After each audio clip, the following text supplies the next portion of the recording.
And I was like, no, not today. I'm going to talk about it. Now, I love Kendrick. I love the fact that being a hater... We're going to delve into it. Hi guys, welcome back to my space. I know it's been a long time since I've done a long form video. I am happy to see you. I am your communication bestie, and today we are going to learn about how we can be culturally humble. I'm going to shed light on the current topic that is going around the digital space, and that is most people expressing their disdain at Kendrick Lamar's performance at the Super Bowl. To be quite honest, it is asinine and quite disrespectful to have an issue with that performance in this day of our Lord 2025, where racism is afoot and we have a South African immigrant deciding what Americans can and shouldn't do. I feel it is my duty as an African to express my disdain at my fellow brothers and sisters who seem to have jumped off the white wagon of expressing their opinion on things they do not understand. The topic today is diaspora wars, the divide between Africans and African Americans, and a call for cultural humility, mostly from Africans. I'm going to show you a video where a young lady from Britain who decided to, quite frankly, have an opinion, and she's allowed to. However,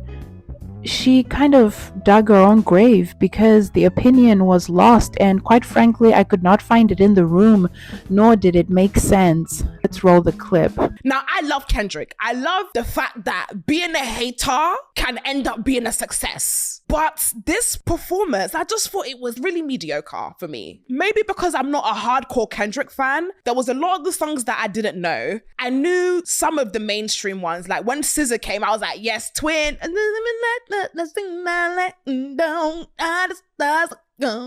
the rest of them, I don't know. I thought the visuals was amazing. We had Samuel Jackson come on as Uncle Tom, and then obviously the dancers came and the American flag, and then obviously he performed They're Not Like Us. I just thought it was an okay performance. There are a lot of people on the internet who are like, oh my God, you just didn't understand. One thing I cannot stand is fake deepness. I come to watch the Super Bowl to watch a performance. I didn't come to think. I don't want to feel like I'm reading a book. So when I'm seeing, oh, but you did not understand the allegoric significance of when the dancers were wearing blue, and the blue means it signifies the sadness of the American like, I just want to dance. I don't want to watch a performance and then have to read a book to understand what the performance was about, okay?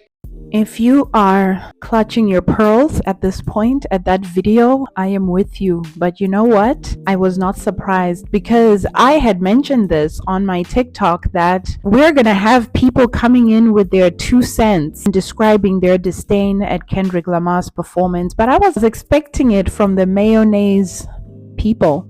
I did not think that Africans will begin this. Here's what I'm going to say right out of the gate. All skin folk ain't kinfolk. Okay. I believe that it is Black History Month. We have to educate. And if it means educating our brothers and sisters, so be it. The great author James Baldwin once said that I love America more than any country, and for that reason, I choose to criticize her. I'm going to share my love for my African brothers and sisters, but I will criticize them, especially those that are culturally incompetent, because they're loud continuously and wrong on the internet, talking about things that they do not know. As a fellow African, I am embarrassed and I'm tired. We are going to think. I know in the video she said she doesn't want to think. I didn't come to think. But sweetie, today is the day you're going to need to think, because guess what? The revolution was televised and you, my dear, missed the message. The key point I'm realizing is that these conflicts are not about unity. It's about othering. It always has been, and seeing each other fundamentally as different rather than connected. And this is quite clear in this video where she understands that the performance was great, but she refuses to accept that what he presented us with was worth acknowledging and worth delving into. I will be framing this topic through the lens of cultural humility and competence, and I'm going to emphasize on how clearly we need to develop some cultural competency and remind each other that we are all victims of colonization. I will be talking about the mistakes Africans in the diaspora make, the importance of cultural humility, humility, and the need for cultural competence to move forward toward collective progress. You cannot keep doing this. I, for one, would like to fight about other things than this, but I am not here to fight or to shame anyone. What I am going to do is do my best to educate from a place of experience, being an African that has lived in South Africa, England, America, and Canada. I do know that I have developed enough cultural competence to understand what I'm talking about. Having a degree in communication has never hurt anyone. So let's get into it. A few moments later. What are diaspora wars? Diaspora wars are something that goes on online and most times offline between Africans and African Americans and Caribbeans, rooted in misunderstandings, stereotypes, and historical wounds. These conversations usually are pretty brutal in people going back and forth about different experiences and missing the plot, the context, education, and background to understand what the other is saying. I will share a few videos that I found on TikTok. Bro, I don't know if Americans are genuinely confused or they're just thick, because this blew my mind. And if you're not American, this will probably blow your mind too. So I'm from England, right? But most English people are usually white, just like Americans are usually white too, okay? Keep that in mind, this is very important. As you can see from looking at my skin, I am not just white, I have black in me, which means I come from African descent. To be more specific, Ghanaian descent. Keep this in mind. I was outside in America and I seen a fellow melanin brother. Now, when I'm looking at melanin people, I can usually tell what part of Africa you are from your features. And I saw this brother that I thought might have been Ghanaian too. Big up my Ghana brothers, by the way. But was I so wrong? So I proceeded to ask, yo bro, what part of Africa you from? He said, I'm from Atlanta, Georgia. I was like, oh word, but like, where are your parents from? Atlanta, Georgia. So what about your grandparent? Atlanta, Georgia. So my next question was, how are you black? There's a lot of black people in Atlanta, Georgia, son. So you're telling me that you're not from Africa, but your skin is saying otherwise? Yep, proud African American, straight out of Atlanta, Georgia, born and raised. And before I could ask him any more questions, brother, I answered it for myself. These people genuinely think that African American is its own race. And this is actually deep, bro. These African Americans are children. Yes, you heard me right. So I'm sorry to break it to you, but there's no such thing as African Americans. Your ancestors were just taken from Africa to America, brainwashed, and completely forgot where they came from. And that's the truth. So maybe go look at your history before saying I'm African American. Are you not ashamed of yourself? Are you not embarrassed? This is really embarrassing. You get on this app and you try to shame Black Americans because we have no idea where our African origins are for reasons that are so far beyond our control. But you're on this app speaking English. It's fantastic that you are either the child or grandchild of an African immigrant, or you know what Caribbean island your family descends from. You may even know the exact village that your family's from, and I think that's fantastic.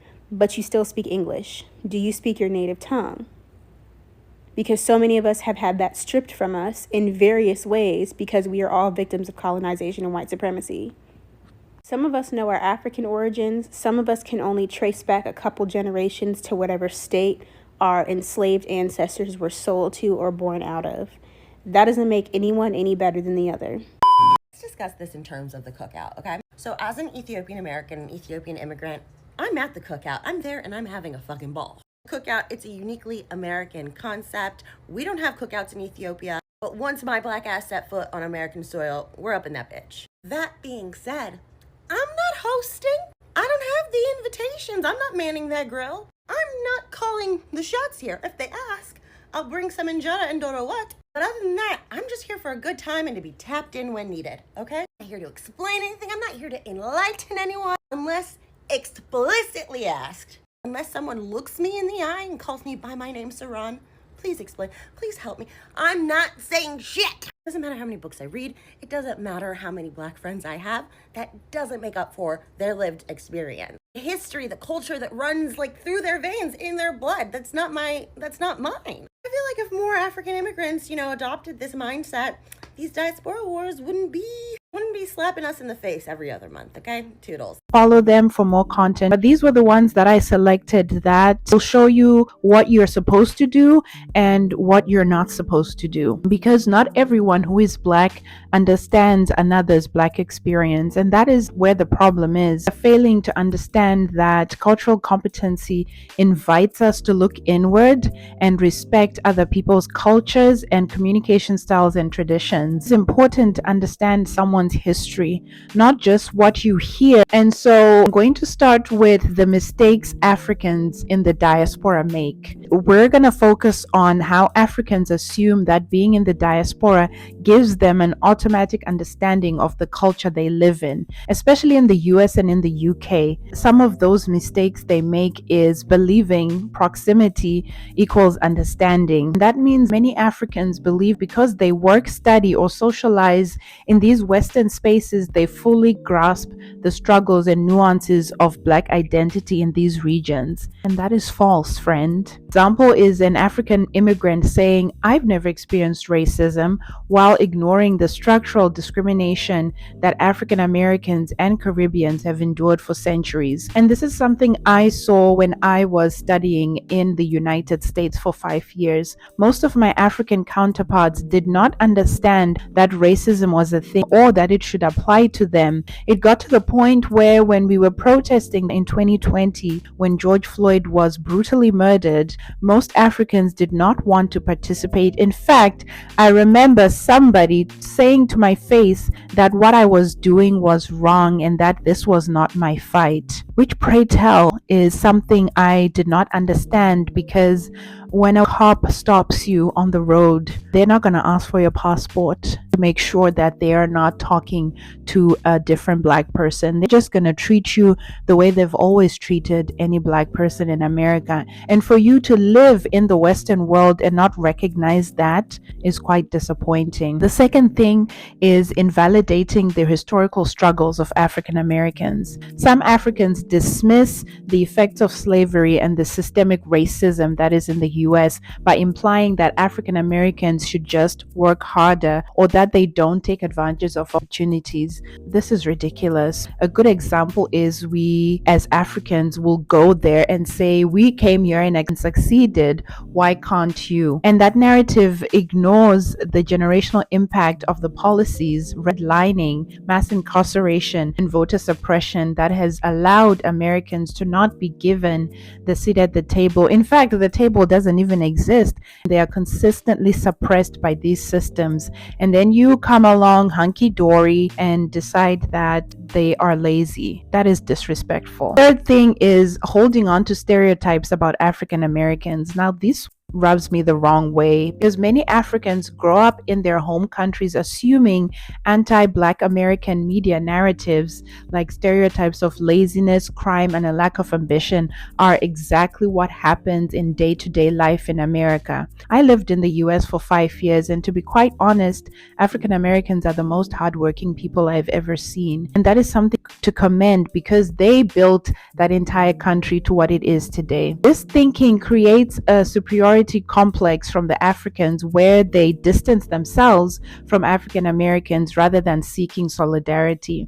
The fourth point, which will be the last one in this section, is the failure to learn about Caribbean and African American cultures. This is a big one because nobody wants to read. It's bad enough you haven't studied your own history, where you're from in Africa, and now you're here trying to tell the African Americans about theirs from what you see on TV.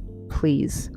So just as Africans get frustrated when people don't know their countries or cultures, yeah, I too get frustrated when someone who says to you, "Hey, you're from Africa, right? Do you know so-and-so in Ghana?" And I'm sitting with my Zimbabwean passport thinking, who is so-and-so in Ghana? I know we get frustrated, but what we don't understand as Africans is that Black American and Caribbean history and music and tradition is something that they have embraced as their culture, and they morphed into something wonderful, which we saw in Kendrick Lamar's performance at the Super Bowl. One of the biggest examples of Africans not recognizing African American culture is looking down on AAVE, with African American vernacular vernacular English. They call it broken English while expecting people to respect African accents. Is common sense in the room with us? I think not. This is the part where we're going to learn about the power of cultural humility. Cultural humility is a lifelong process of self-reflection, learning about different cultures without assuming you know everything. Because we all know what happens when you assume. It makes an ass out of you and me. Why is cultural humility necessary? Well, it allows us Africans to engage with African American history and experiences without defensiveness. It also shifts the mindset of I know to I'm learning. And yes, you should learn continuously because it is a lifelong pursuit. And so, how can you, as an African, practice cultural humility? First, listen without speaking on topics of race, oppression, or culture. Second, asking questions instead of making assumptions about Black Americans' lived experiences. Third, acknowledging privilege. Yes, some Africans do have privilege. And this is an example of an African in the diaspora not growing up with the same systematic racism as Black Americans. And I want to point out this is not the case for every African in the diaspora. Some Africans have faced bullying. And I do have a video here I can share to show that others do experience that. But for those who haven't, it's not an excuse because you didn't, doesn't mean other people are not experiencing that. African Americans used to bully the hell out of immigrant kids in school, especially Black immigrant kids. And I have to say it like that because I need your attention. And here's the other side of the diaspora conversation that I never had because the time wasn't right, but now I think it is. See, because this part of the conversation is always the more emotionally driven one. Because more often than not, the party being talked about are not ready to have this conversation, but I think it's important to have it now. With the Aubrey Wyatt's case making its rounds on TikTok, I think now is the best time to really put 2 and 2 together and get 4. And if you don't understand the Aubrey Wyatt's case, she was a young girl who got bullied heavily by 3 other girls in her school and ended up taking her own life. And obviously, she's not the only kid that ever did that. She's not the only person that endured this kind of torture. Because that's what it is for a lot of people, torture. But bringing it back to the conversation of the diaspora, whenever I see myself opening rooms and doors to talk about specific sections of the issue, because that's how I like to tackle things, I often notice both parties try to dismiss the other party's pain because of this, that, or the third. And in this situation, I'm talking about African Americans constantly dismissing whenever Black immigrants say that they were severely bullied by African Americans. Now, this does not dismiss any anti-Blackness that Black immigrants had towards African Americans, and this does not also dismiss any anti-Blackness that African Americans had towards Black immigrants. Wholeheartedly, I believe that these behaviors subconsciously or consciously came from white supremacy. And still now, people are trying to educate themselves to get rid of their own anti-Blackness, including myself, who's a Haitian immigrant. And while I myself never experienced tremendous bullying from African Americans, I would be lying if I said I never saw it. I would be lying if I said that I didn't see Black immigrants like myself go through horrendous bullying. Regardless if we want to admit it to ourselves or not, these things can leave you with long-lasting traumas. And once more, it's not to excuse any anti-Blackness, but bullying is a form of abuse. Even if it was kids doing it to kids. Because while I don't know Aubrey Wyatt, I did know people just like her. I did see people just like her, and I did hear of news of people just like her who ended up taking their own lives because of the constant bullying they faced. I know the talk of the diaspora is a sensitive subject, but I really want you guys to really step out of your own comfort for a moment and look at what we did as a whole. We did this to ourselves. The anti-Blackness that resides in us comes from white supremacy, yes, but we were the ones who enabled it. Whether you were a Black immigrant or whether you were African American, there are plenty of things that we used to think, we used to say, or we used to do to each other that's not okay. And I've been very hesitant to talk about this side of the conflict because I was so sure that I would get so much hate from it, but it's true. But it's true. And just because nowadays Afro beats are becoming a thing, people are more inclined to like Jamaican and Haitian culture and music, it doesn't mean that we didn't face such heinous bullying back then. I feel like as a Black community, we've moved past tolerating how diverse we are to accepting and enjoying how diverse we are. But that doesn't mean we don't have any scars from before. And I think we should be able to sit down and come together and reflect on our past actions and what we can do to change that, like now. I'm gonna rant about the diaspora wars for a second because this discourse I have been seeing the last week or so has been atrocious. It's been atrocious. And I'm gonna start this off by saying y'all are so concerned about who are the worst or most indoctrinated Black people in the diaspora that you don't even realize it's all of us. It's all of us. Newsflash. We all project anti-black rhetoric. We all project white supremacist colonized propaganda onto each other, what they want us to believe about one another. And what really gets me is we all fail to care, to acknowledge, to understand, to listen, to learn, to have sympathy, empathy for each other's individual or regional differences and how we've survived all living under a white supremacist colonized world.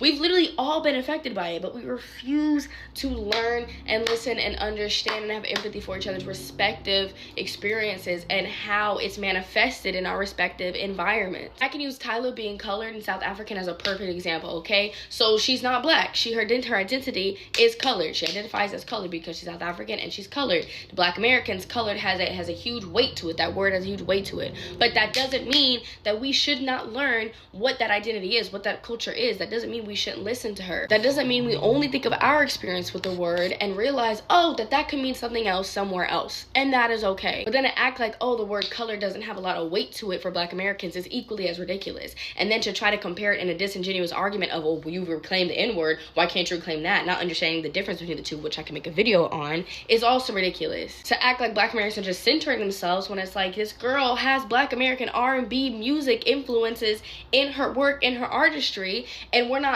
seeing her as Black to erase her, but we're seeing her as Black to welcome her into the community, into the culture, into the music, is also disingenuous and ridiculous. So fucking annoying. For as much as we talk about nuance, and as much as we talk about not being obtuse, y'all be acting real acute, and not in a good way. I sometimes want all of us to shut up. I want us to shut up, because we literally are letting the white men win in all these conversations because they never get nowhere. They never get nowhere because white people have told us to disrespect each other, to not listen to each other, to not care, to have empathy for our respective experiences. So in these conversations, we just keep perpetuating white supremacy and none of y'all see it. The fact that we're so concerned about looking at who the worst, most indoctrinated Black people are in the diaspora instead of looking within and finding where you, we, us, family, kin are indoctrinated with white supremacy and colonized mindsets against each other and against ourselves shows that you're not actually really doing the deconstruction. You're trying to find the worst of the worst when all of it was fucking bad. I'm gonna talk about crabs in a barrel. Honey, we're all crabs in a barrel. The barrel's white supremacy. We're all crabs in the barrel, and we're all crabs that are missing a claw. But you want to talk about what this crab is missing and what's wrong with this crab, baby. All of us got fucked up and screwed over by this.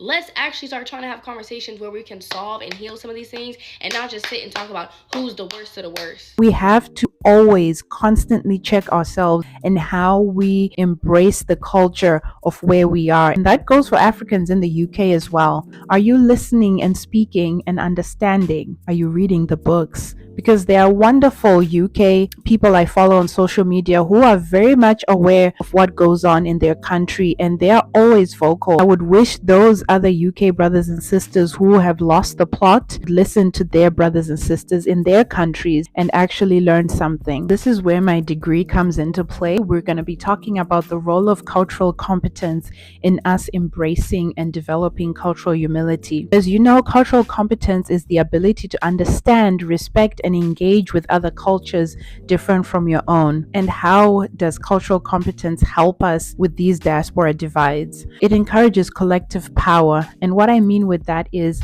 a culturally competent African or Caribbean person can stand with African Americans in political and social movements rather than staying neutral. I know that's a hard one, but we now live in a time where it is imperative to stand with our brothers and sisters. Second, it will end the superiority complex, because when Africans learn about African American history, they stop seeing themselves as lazy and instead recognize the systems at play. And this is something I noticed living in America, where most Africans think that things should come easy for them because they've worked so hard, without realizing that all the African Americans have worked twice as hard, many years, decades, and you now seeing them as lazy just because you were able to get things easier is a good thing. The third thing is the role of cultural competency in healing diaspora divides is it creates unity in the diaspora.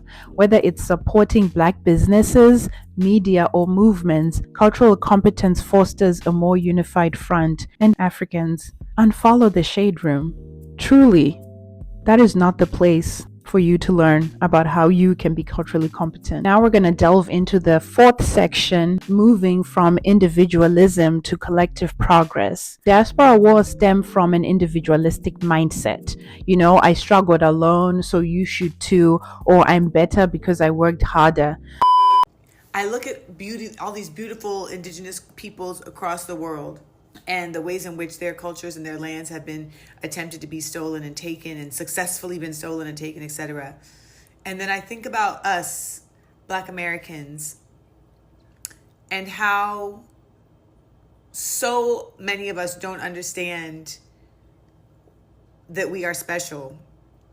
And something that is so uniquely special to us that we see all the time is our innovation, our ability to create. And I don't think folks understand that we've had to create our culture. We are a new people. Do you know that? We are a version of indigeneity that, to my knowledge, the world has never seen before. We have had to form our indigeneity within us because we weren't given the option or the opportunity to form it in the land. We had to be the land. We have had to be the soil. It has grown directly from us. And so that is why there is so much effort to keep us separated, because were we to actually come together, imagine how we would be able to shift things, because we would be a whole other land on this land.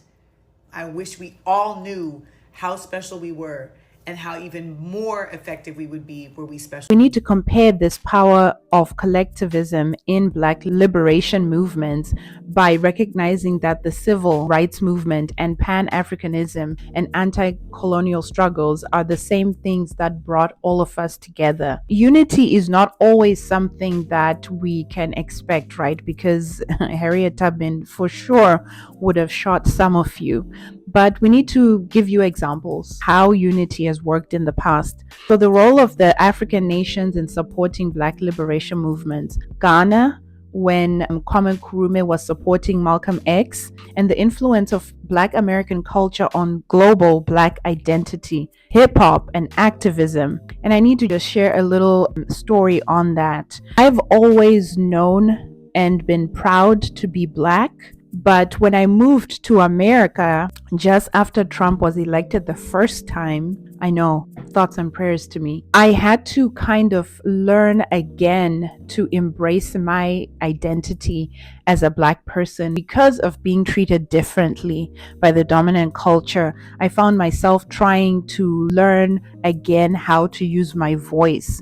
And not that my voice was lost, but it was activated because of my African American brothers and sisters who were vocal and reminded me that, oh, wait, you're not alone. Look at all of these wonderful people. And so my activism was activated tenfold living in America, because I now realize that the influence of the Black American experience and culture is what gives voice to the marginalized. And so the call to action here is we need to stop othering each other, and we must work together to uplift the global Black community as a whole. Because this here going on the internet and pandering to whom I do not know is not going to serve you or me. And quite frankly, the enemy is not each other. It is the colonial systems that have been in place for centuries that continue to bring us down. And we need to wake up. Preferably first read a book and learn how to think. Some of you don't want to think, you just want to dance. In conclusion, I would like to just say diaspora wars were never meant to serve us. In fact, we need to let that go and start going with collective understanding. That means we need to reflect on our own biases and misconceptions. We need to engage with different Black cultures through books, documentaries, and conversations. And we need to choose unity over division in our daily interactions. Even on the internet, as you communicate with others, you need to display a sense of unity and not division. Because yes, you want a viral moment, but at what cost are you having that moment? At the end of the day, you are losing your own integrity and sense of self and dignity in the process. we need to recognize that the diaspora isn't just where we come from, it is where we are going together. So whether you're in the UK, South Africa, America, or in Canada, you can make a difference and be an example to other Black people there and not just be there to sow divisiveness.